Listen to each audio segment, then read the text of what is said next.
Chapter 22. Guts and Guile. G.I. Joe hurried east, swaying his head from side to side, scanning the earth below for signs of Henry and Leon.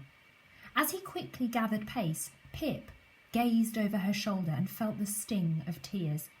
Seeing Peter was like stepping into the past, and her mind was flooded with memories of Mama and Papa in the umbrella shop.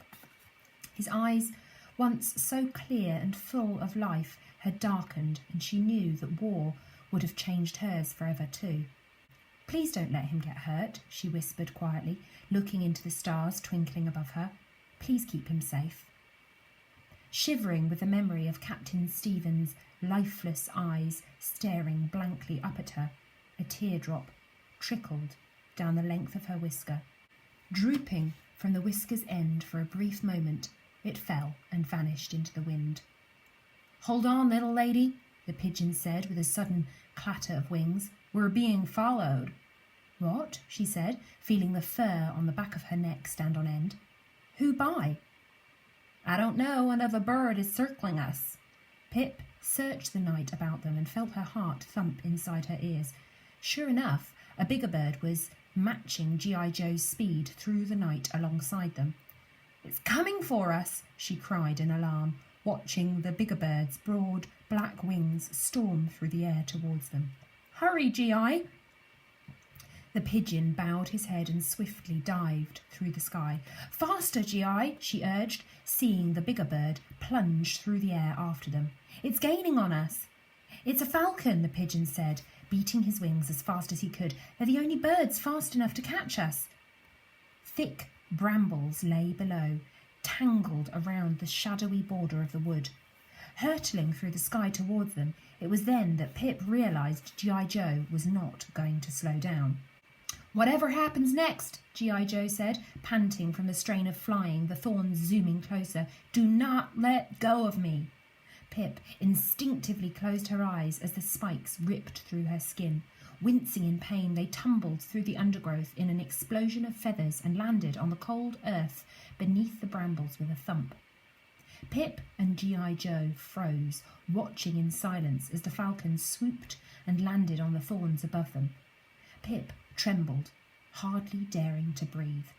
Staring wide-eyed at G.I. Joe, her ears cocked, and hearing the quiet whimpering of two petrified rabbit kittens, their long ears flattened against their heads.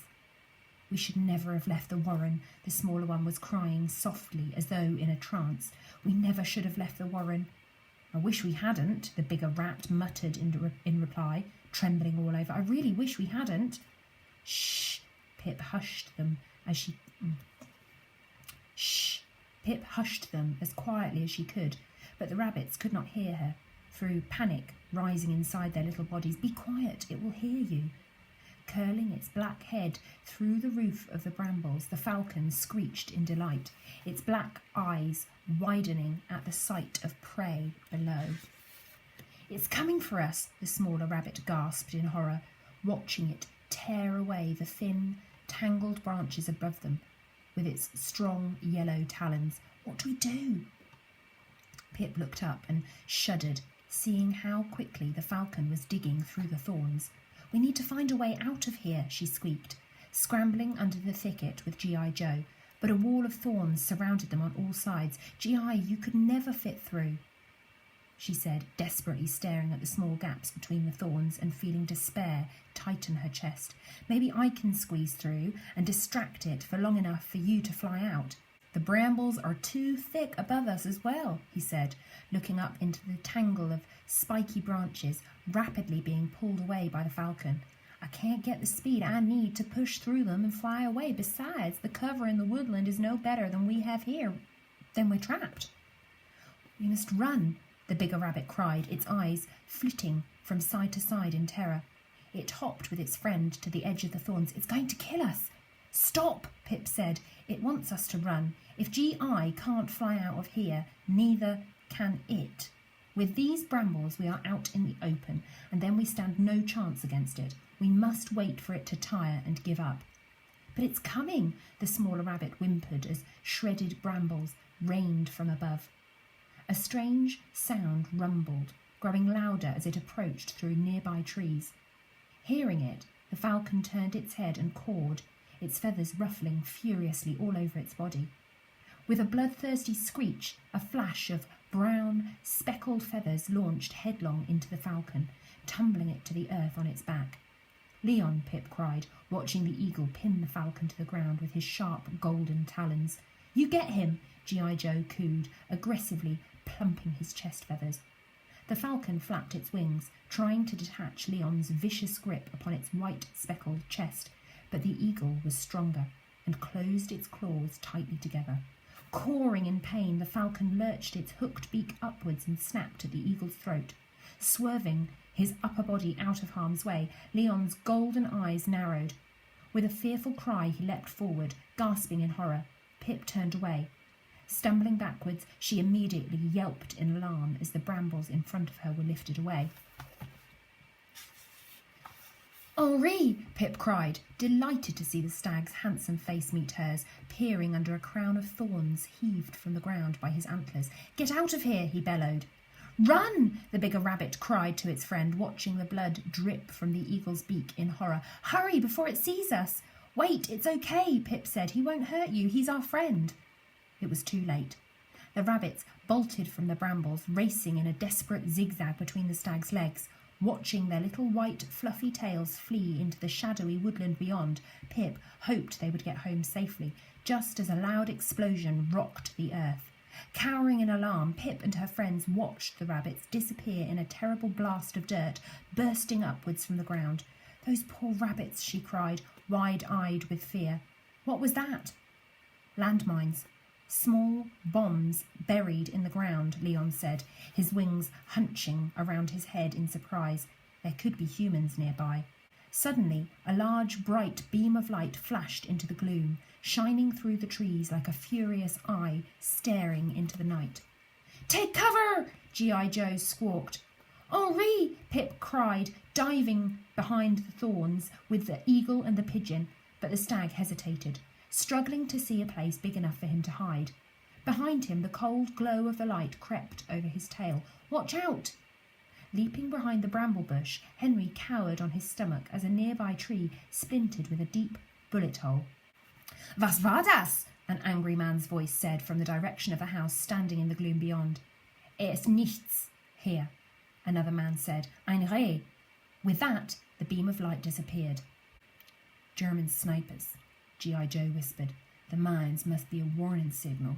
When they explode, they know the enemy is close." "The house has to be a lookout," Leon said. "The upper floors will give them the advantage. They'll easily see movement on the ground from there." "Look," Henri motioned his antlers behind them to the wheat field they had crossed before. "Men are coming. Over there. They're slowly moving, but they're heading this way." The others quickly turned and searched the gloom, their ears pricked up. Sure enough, the shadowy figures of men holding rifles at their waists, walking through the tall wheat stems.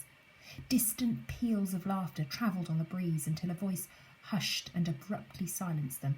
"Did you hear that?" Pip gasped. One of them just said, "Yes, Captain Smith." "I heard it too," G.I. Joe said, his feathers ruffling anxiously around his neck. Leon and Henri nodded. "That house," Pip said urgently. "It must be the Axe's stronghold he and his men were sent to destroy. They are heading straight into a trap." "And so are we," G.I. Joe cooed. "We can fly over a minefield, but Henry has to cross it." "I can't walk around it," the stag said. "I have the cover of the trees." "It's too risky. They'll have hidden mines there. Snipers use them to direct men into their line of fire." "Then we have to clear the path for Henri and Peter," Pip said urgently. "How do they work? There must be a way we can stop them." "They are triggered by weight," Leon said. "When they are stepped on, they explode." "What if we dropped rocks on them?" "That could work, mon ami." "I'm small. I could find the mines, and you and G.I. Joe could drop the stones from above and set them off. The Nazis will never know what's happening. Let's go. We don't have much time." "Little Lady, my claws are much too small to pick up large rocks," G.I. Joe cooed, regretfully looking down at his pink talons. "Small ones won't explode the mines." "Then Leon and I will do it. You and Henri find the rocks." "Okay, let's get to work," the eagle said, limping to her. "No, Wait for me at the edge of the trees. I'll find the mines on the ground first. Henri, you collect the rocks and leave them in an easy place for us to pick up." She turned to the eagle, standing tall with G.I. Joe behind the brambles. She had once been so afraid of him, but now, when she looked into his golden eyes, she felt stronger, knowing he was with her. "When I get back, we'll fly over and drop them on the mines." "You're the craziest little lady I've ever met," G.I. Joe cooed proudly. "It's a damn shame you weren't born a pigeon. You'd make a fine messenger." "It's true," Leon said, nodding his speckled head. "You are an extraordinary member of Noah's Ark, mon ami." "I'm only trying to do what's right," Pip smiled self-consciously. "And you're doing a fine job," and Henri said affectionately, nudging her with his nose. "Here," he said, kicking a rock with his hoof. "We will find others. I just wish there was more I could do to help you this time." "We'll be all right," said Pip. "I'll be back soon." Heart pounding against her ribs, she leapt over the ground to the shadowy outline of the house, just visible beyond the trees. Leaving the cover of the woodland behind her, Pip's fur tingled warily in the open air, listening to tall trees creaking in the gloom. The grey stone seemed abandoned, standing in a small clearing ahead, surrounded on all sides by the wood. A dense layer of ivy covered its walls, creeping up its stonework beyond the lower level before spreading into the shattered glass of 3 upper sash windows. Searching through the blades of grass, she saw them, unnatural metal discs bulging out of the earth. Swiftly scampering across the clearing, stopping each time she came to a mine and darting around it, Pip found 4 buried along the wooded borders of the grass to the left and right of the house. Hurrying back to G.I. Joe, Leon and Henri, she found them, watching her from the cover of the trees. "You were right, G.I., she said, breathlessly, coming to a stop at the stag's hooves. "The only mines I saw are near the trees to each side of the house. There are none in front of or behind it." "How many are there?" G.I. Joe cooed. 2 on each side, so we'll need 4 rocks." "It's possible there'll be more hidden in the undergrowth, Henri," Leon said gravely. "Be sure to only run where the mines have exploded." "Don't worry about me," Henri said, pointing his antlers to a nearby pile of stones they had made while Pip was away. "Hurry, both of you. The men cannot be far, and sunrise will not wait for us to arrive in the Fleur forest." "I can carry 2 at a time," Leon said with a nod, dipping his upper body low to the ground. "Come, Pip, climb onto my back." "We'll keep you in sight," G.I. Joe cooed, watching her clamber up the eagle's wing to sit behind his neck. "We'll see you soon," Pip said with a determined smile, trying to ignore the nerves fluttering in her stomach. "Let's go." Leon bent his knees and jumped, smoothly lifting them into the air with his broad wings. Pip's mouth fell open in awe as he swiftly arced upwards, silently grazing the tips of the treetops. Diving back down to earth and hovering above the pile of rocks, he snapped 1 in each talon before powerfully climbing into the sky once more. "Fly to the edge of the clearing on the far side of the house," Pip said, scanning the earth below. The eagle glided over the house to the right. "Here they are," she said, patting him gently on the back of the head with her paw. "Look down there." "Oui, I see them," the eagle called, arching his head and spying the mines hidden in the grass far below. Shivering his wings, he hovered as if he were taking aim over an unsuspecting prey. "Un," he whispered. "Deux, trois." Tumbling through the air, the rock smashed its target, bursting the ground open in a furious tower of burning earth. "There's another," Pip cried to the eagle as he swiftly flew out of harm's way along the wooded border. Fluttering his wings and dropping the other rock, Leon immediately swooped upwards in an arc over the trees, and Pip squeaked with delight, seeing the second mine explode without hurting a soul. "Wo sind sie?" a voice shouted furiously from behind the house, and the beam of light returned, sweeping back and forth in the gloom. "Ich weiß nicht, Herr," another man said. "It's working," Pip grinned. "They don't understand what's happening." "C'est formidable," Leon said, racing back to Henri, standing in deep in the thicket, with G.I. Joe peering out into the clearing from his antlers. Diving down to the pile of stones, the eagle grasped 2 more rocks in his talons and soared back into the sky. "Go to the other side of the grass this time," Pip said. "They'll never expect it." "Bien sûr," the eagle confirmed, turning and flying over the house to the opposite side of the clearing. There, she said, spying the pair of mines hidden in the grass along the border of the trees. Do you see them? Oui. The eagle hovered as he did before, aiming the stone above the metal disc, glinting unnaturally in the moonlit grass. Dropping it, he swiftly flew to the next mine and let go of the other rock, but as he curved upwards to fly out of harm's way, the only one explosion blasted from the ground. Instantly, the beam of light swerved in its direction.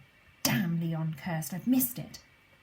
Hurry, Pip said firmly. We need to try again. Finden Sie! The angry voice shouted. Ja, Herr! At that moment, the light climbed from the ground and searched the trees above. The fur on the back of Pip's neck stood on end as she saw herself and Leon glow under the cold, white stare of the beam. Ein Adler! The voice cried. A splutter of gunfire thundered into the night. Swooping as fast as he could, Leon drew his wings close into his body and dived towards the trees below. We can't give up now, Pip said desperately. We have just one more mine to blow. We won't, mon ami, the eagle said, weaving in and out of the trees. Now approaching Henri and G.I. Joe from behind, the stag flinched in alarm, only hearing Leon a moment before he landed on the pile of stones. That was a close one, the pigeon cooed from Henri's antlers. You gotta be damn careful when you get back out there. They're scanning the sky for you. My friends, the stag said gravely, please take care.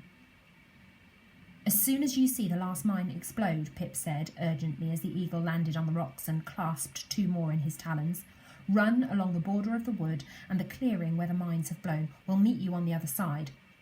With that, Pip and the eagle burst into the air, turning back the way they came, weaving through the cover of the tree canopy. Shadowy outlines of men were now outside the house, following the searchlight, sweeping over the wood with rifles poised at their shoulders.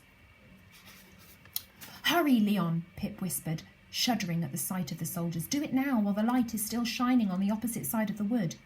The eagle sped forward and flew into the open air. There it is, she said, pointing her paw to the final mine hidden in the grass below.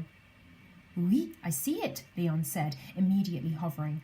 Drop the stone, she cried, fearfully watching the beam of light creep towards them over the clearing, but the eagle hesitated, fluttering his wings harder, precisely aiming at his target.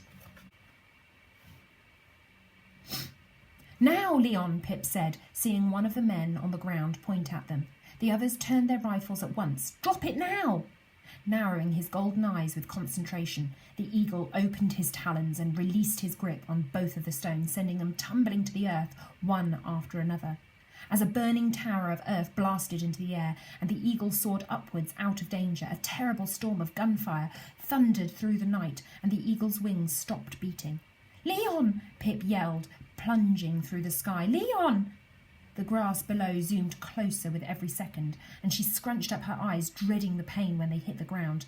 I'm all right, Leon said with surprise, catching their fall with his wings moments later. I'm sorry, mon ami. That noise was so loud. It startled me. I thought I was hit. Pip shuddered, still too afraid to speak.